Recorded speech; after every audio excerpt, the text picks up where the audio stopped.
मुअज़्ज़ज़ नाज़रीन व सामिईन, चंद्रमा, चाँद, चंद्रा, चंदा मामा जो कह लें, ये हिंदुओं के एक देवता का, भगवान का नाम है। तो हम कुछ जानकारी चंद्रमा के बारे में आपको देना चाहते हैं और एक स्वामी की वीडियो भी आपको दिखाना चाहते हैं कि आप समझें कि ये लोग किस तरह की ज़हनियत रखने वाले हैं। चंद्रमा के पिताजी का नाम आतिरी था। आतिरी वैदिक ऋषि थे, ब्रह्मा जी के लड़के थे। माँ का नाम अनुसुईया था, ये करदम ऋषि की लड़की थी। करदम ऋषि ब्रह्मा जी की साया से पैदा हुए थे, छाँव जिसको बोलते हैं। अनुसुईया की माँ का नाम देवहूति था, जो स्वयंभू मनु की लड़की थी। चंद्रमा की शादी दक्ष प्रजापति की 27 लड़कियों के साथ हुई थी। 27 बहन थी, लड़की थी, तो ये 27 बहन एक साथ ब्याही गई थी। दक्ष भी ब्रह्मा जी के लड़के थे। इस हिसाब से चंद्रमा की शादी अपनी ही 27 चचेरी बहन के साथ हुई थी। एक लड़की की शादी शिवजी से भी हुई थी। चंद्रमा के एक साढ़ू हैं अंगिरा ऋषि। वेदों में इनका बहुत ज़्यादा जिक्र आया है, बल्कि ऋग्वेद के अंदर सबसे ज़्यादा जिक्र अंगिरा ऋषि का ही आया है। ये अंगिरा ऋषि जो है, ये भी ब्रह्मा जी के लड़के थे। इसकी भी शादी जो होती है वो दक्ष जो प्रजापति है उसकी लड़की से होती है। तो अब यहाँ देखें, इस हिसाब से अगर आप देखेंगे तो ये शादी अपनी ख़ास भतीजी से होती है। हिंदू लोग कहते हैं कि ऐसे है वैसे है, तो ये बीच में ये बात लानी ज़रूरी हो गई थी। अब मोदी जी ने ऐलान किया कि चंद्रमा 3 के टच डाउन पॉइंट को शिव शक्ति कहा जाएगा। गर्चे हिंदू शास्त्र के अनुसार शूद्रों को शिव की पूजा का अधिकार नहीं है। इसके बाद अखिल भारतीय हिंदू महासभा के सदर स्वामी चक्रपाणी ने एक वीडियो बयान में वज़ीर आज़म नरेंद्र मोदी को चंद्रयान 3 की कामयाबी और लैंडिंग के मकाम को शिव शक्ति का नाम देने की मुबारकबाद दी है। उसने कहा है कि इससे पहले कि किसी दूसरे नज़रिए के लोग चाँद को ग़ज़वा हिंद में बदल दें, हमें पार्लियामेंट में एक करारदाद पास करने के बाद चाँद को हिंदू राष्ट्र के तौर पर ऐलान करना चाहिए और हमें शिव शक्ति पॉइंट को इसका दारुल हुकूमत बनाना चाहिए, राजधानी। इसने मज़ीद कहा कि चंद्रमा भगवान शिव के सर पर बैठा है और हम इसे चंदा मामा के नाम से पुकारते हैं। अगरचे चंद्रमा की कोई लड़की नहीं थी, शायद मतलब कोई बहन नहीं थी। हिंदुओं में इसी ख्याल के लोग हैं, इसी तरह के जहन के लोग हैं जो कहते हैं कि मक्का में शिव जी को मुसलमानों ने कैद करके रखा हुआ है। अब ये लोग सोचते हैं कि कहीं चंद्रमा भगवान को भी मुसलमान कैद न कर लें। चंद्रमा भगवान पे बात करने से पहले आप इस वीडियो को एक बार सुन लें, फिर चंद्रमा के बारे में मज़ीद बात होगी जो हिंदुओं के भगवान हैं। पॉइंट नंबर 2 जो है वो बड़ा दिलचस्प है भाई, और वो इस तरीके से है। मैं आपको एक वीडियो दिखाना चाहूंगा और पहले इस वीडियो को देख लीजिए, उसके बाद इंशाल्लाह फिर इस पर तबसरा भी करते हैं। वो वीडियो मैं अपने फोन से दिखाऊंगा आपको, कहीं स्ट्राइक ना आ जाए। तो ये देखिए।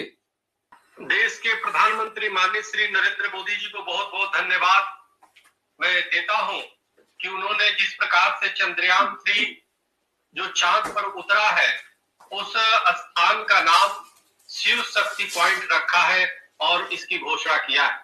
लेकिन इसी के साथ मैं चाहता हूं कि इसके पहले की कोई और विचारधारा के लोग, इसके और देशों के लोग वहां पे जा करके वहां का फिर गजवा हिंद न बना, इसलिए चांद को हिंदू राष्ट्र के रूप में घोषित किया जाए संसद से प्रस्ताव पास करके, और वहां की राजधानी शिव शक्ति पॉइंट को बनाया जाए, क्योंकि इसके पहले कि कोई दूसरा जाकर के वहां पे जिहाद करे, वहां पे जाकर के वो इस्लामिक और अनेक विचारधारा को, कट्टरपंथी को फैलाए, आतंकवाद को फैलाए, इसके पहले चांद को एक हिंदू राष्ट्र के, हिंदू सनातन राष्ट्र के रूप में घोषित किया जाए और उसकी राजधानी शिव शक्ति पॉइंट ही हो, क्योंकि चांद भगवान शिव के मस्तक में विराजमान होता है और इसी तरह से हिंदू सनातनियों का चंदा मामा से पुराना संबंध है।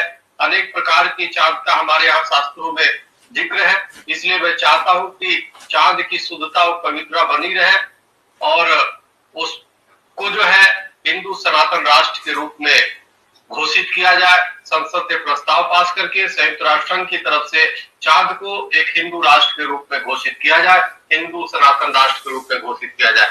बहुत बहुत धन्यवाद। हरिओम राम। तो भाई चंदा मामा के ताल्लुक से ये जो हिंदू सेना ने प्रपोजल दिया है, मैं दिल से सपोर्ट करता हूं।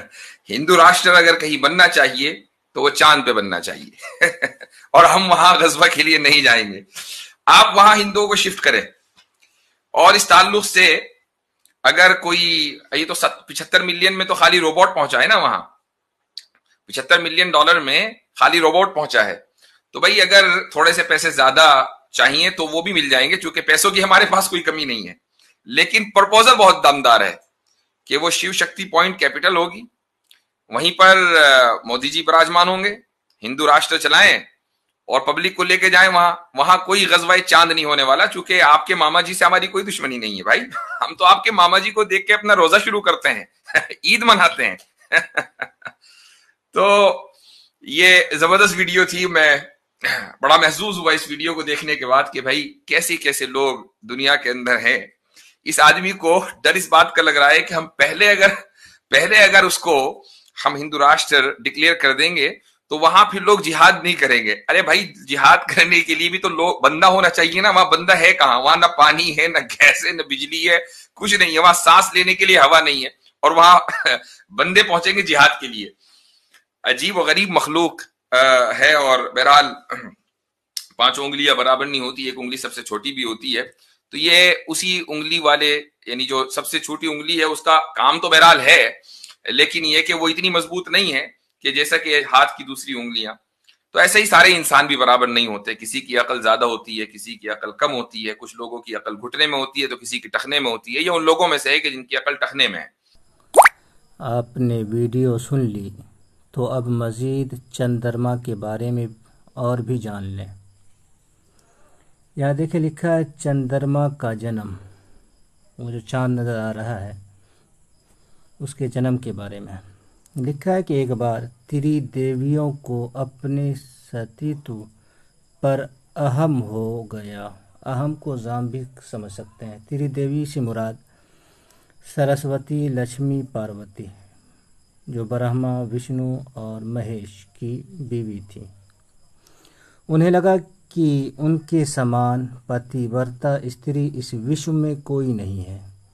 एक बार भगवान विष्णु के भक्त देव ऋषि नारद वहां आ पहुँचे और उन्होंने त्रिदेवियों को महर्षि आतिरी की पत्नी अनुसूया के सतीत्व के बारे में बताया, जिससे उनके अहम को बहुत ठेस पहुंचा, गुमान को।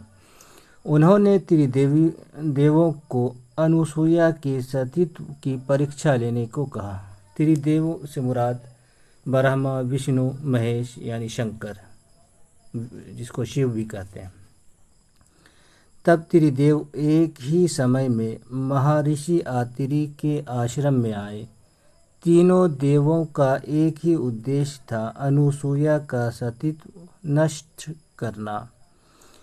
तीनों देवों ने साधु का वेश लिया और अनुसूया से भोजन करवाने की मांग की और ये शर्त रखी कि उन्हें नग्न अवस्था में भोजन करवाया जाए। अनुसूया ये नंगी हालत में हो और तब ये तीनों देवता को भोजन कराएं। ज़रा देखें, शर्त देखें। अनुसूया ने महर्षि आतिरी का चरणोदक तीनों देवों पर छिड़क दिया, जिससे त्रिदेव छोटे छोटे बालकों के रूप में परिवर्तित हो गए। अब यहाँ देखने की चीज़ है कि एक आतिरी एक ऋषि है, ब्राह्मण है, पंडित है। उनके पाँव का धोया हुआ पानी जो बचा हुआ था, पता नहीं रखा करते थे बांटने के लिए, उसके अंदर इतनी ताकत थी कि जो इनके 3 बड़े देवता हैं उनके ऊपर छिड़क दिया तो वो बच्चे हो गए। यानी कि उसके पाँव का लगा हुआ पानी भी इन तीनों देवताओं से ज़्यादा ताकतवर था। अब देखें क्या है, अनुसूया की गोद में खेलने लगे। तीनों बच्चा हो के अनुसूया की गोद में खेलने। जब काफ़ी देर तक त्रिदेव अपने धाम नहीं लौटे, तब त्रिदेवियाँ उन्हें खोजती हुई महर्षि आतिरी के आश्रम में आ गई और देवी अनुसूया के पास आई। सरस्वती, लक्ष्मी, पार्वती ने उनसे आग्रह किया कि वे उन्हें उनके पति सौंप दें। अनुसूया और उनके पति ने तीनों देवियों की बात मान ली, किंतु अनुसूया ने कहा कि त्रिदेवों ने मेरा स्तनपान किया। हालांकि बच्चा नहीं हुआ था तो फिर स्तनपान, खैर जो भी लिखा है आप देखते रहिए। इसलिए किसी न किसी रूप में उन्हें मेरे पास रहना होगा। अनुसूया की बात मानकर त्रिदेवों ने उनके गर्भ में दत्तात्रेय, दुर्वासा और चंद्रमा रूपी अपने अवतारों को स्थापित कर दिया। समय आने पर अनुसूया के गर्भ से भगवान विष्णु ने, दत्तात्रेय, भगवान ब्रह्मा ने, चंद्र और भगवान शंकर ने दुर्वासा के रूप में जन्म लिया। तो ये जन्म कथा थी। चंद्रदेव को शराप, यहाँ शराप है, वो इनके ससुर जी शराप देते हैं कि 27 लड़कियों से शादी हुई थी, तो जिसमें से एक लड़की को ज़्यादा मानते थे जिसका नाम रोहिणी था। तो बाकी 6 लड़कियां जाके बाप से शिकायत करती है तो बाप इनको शराप दे देते हैं। तो क्षय रोग का शराप देते हैं। उसके बाद गणेश जी का एक मरतबा मजाक उड़ाते हैं तो वो भी शराप दे देते हैं। गणेश जी कहते हैं, यहाँ देखिए क्या लिखा है कि पेट तो ऐसा प्रतीत होता है जैसे गोदाम हो, ये वो पता नहीं। तो ये फिर ये लोग शराब से मुक्त करते हैं। अब देखें एक और चीज़ आपको दिखाते हैं, बड़ी मज़ेदार चीज़। ये श्रीमद् भगवत महापुराण है, स्कंद 9 अध्याय 14 है। इसमें चंद्रमा के बारे में एक बहुत मज़ेदार कहानी आई है, वो आप भी सुने। इसमें लिखा है कि ब्रह्मा जी के पुत्र हुए अत्रि। वो अपने गुणों के कारण ब्रह्मा जी के समान ही थे।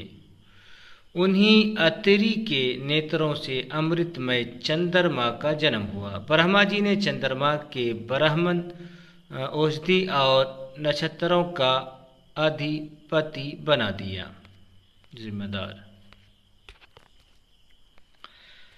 उन्होंने तीनों लोकों पर विजय प्राप्त की और राजसूय यज्ञ किया। इससे उनका घमंड बढ़ गया और उन्होंने बलपूर्वक ताकत के जोर पर बृहस्पति की पत्नी तारा को हर लिया, अपने गुरु की पत्नी को। अब देखें बृहस्पति और चंद्रमा के दरमियान रिश्ता क्या था। तो बृहस्पति और बृहस्पति के जो वालिद साहब हैं, पिताजी हैं अंगिरा ऋषि, ये और चंद्रमा दोनों आपस में साढ़ू थे। तो ये कौन हुआ? साढ़ू के लड़के की पत्नी हुई तारा, जिसको ये लेकर के ताकत के जोर पर लेकर के भाग गए थे। अब देखें, पहले से ही चंद्रमा के पास 27 बीवियां मौजूद हैं, बावजूद इसके अपने साढ़ू के बेटे की पत्नी को लेकर के भाग गए। आगे लिखा है, देवगुरु बृहस्पति ने अपनी पत्नी को लौटा देने के लिए उनसे बार बार याचना की, परंतु वे इतने मतवाले हो गए, मस्ती में थे कि उन्होंने किसी प्रकार उनकी पत्नी को नहीं लौटाया। ऐसी परिस्थिति में उसके लिए देवता और दानों में घोर संग्राम छिड़ गया। शुक्राचार्य जी ने बृहस्पति जी के तरफ से असुरों के साथ चंद्रमा का पक्ष ले लिया और महादेव जी ने स्नेहवश समस्त भूतगणों के साथ अपने विधि गुरु अंगिरा जी के पुत्र बृहस्पति का पक्ष लिया। देवराज इंद्र भी समस्त देवताओं के साथ अपने गुरु बृहस्पति जी का ही पक्ष लिया। इस प्रकार तारा के निमित्त से देवता और असुरों का संहार करने वाला घोर संग्राम हुआ। तदनंतर अंगिरा ऋषि ने ब्रह्मा जी के पास जाकर ये युद्ध बंद कराने की प्रार्थना की। इस पर ब्रह्मा जी ने चंद्रमा को बहुत डांटा फटकारा और तारा को उसके पति बृहस्पति के हवाले कर दिया। जब बृहस्पति जी को ये मालूम हुआ कि तारा तो गर्भवती है, पेट से है, तब उन्होंने कहा, दुष्टे, मेरे क्षेत्र में ये तो किसी दूसरे का गर्भ है। वो जो इलाका है औरत का, उसके बारे में, इसे तू अभी त्याग दे, तुरंत त्याग दे, डर मत, मैं तुझे जलाऊंगा नहीं, क्योंकि एक तो तू स्त्री है और दूसरे मुझे भी संतान की कामना है। देवी होने के कारण तू निर्दोष भी है। अपने पति की बात सुनकर तारा अत्यंत लज्जित हुई, शर्मिंदा हुई। उसने सोने के समान चमकता हुआ एक बालक अपने गर्भ से अलग कर दिया।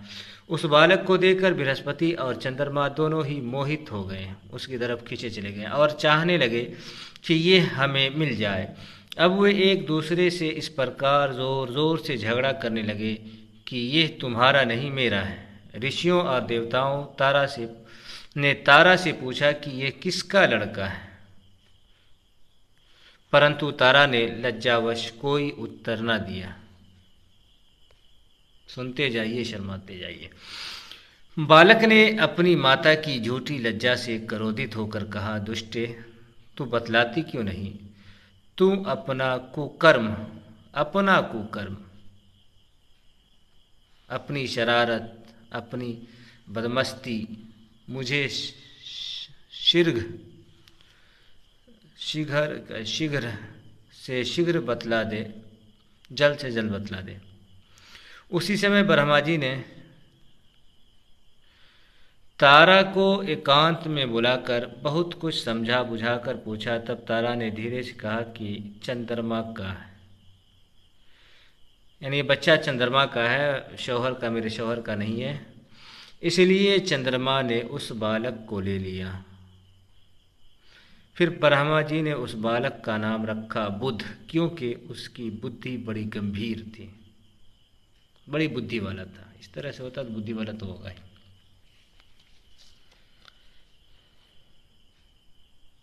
अब आखिर में बात इतनी रह जाती है कि जब चंद्रमा इन लोगों के देवता हैं, तो फिर इसको हिंदू राष्ट्र बनाने की क्या ज़रूरत है?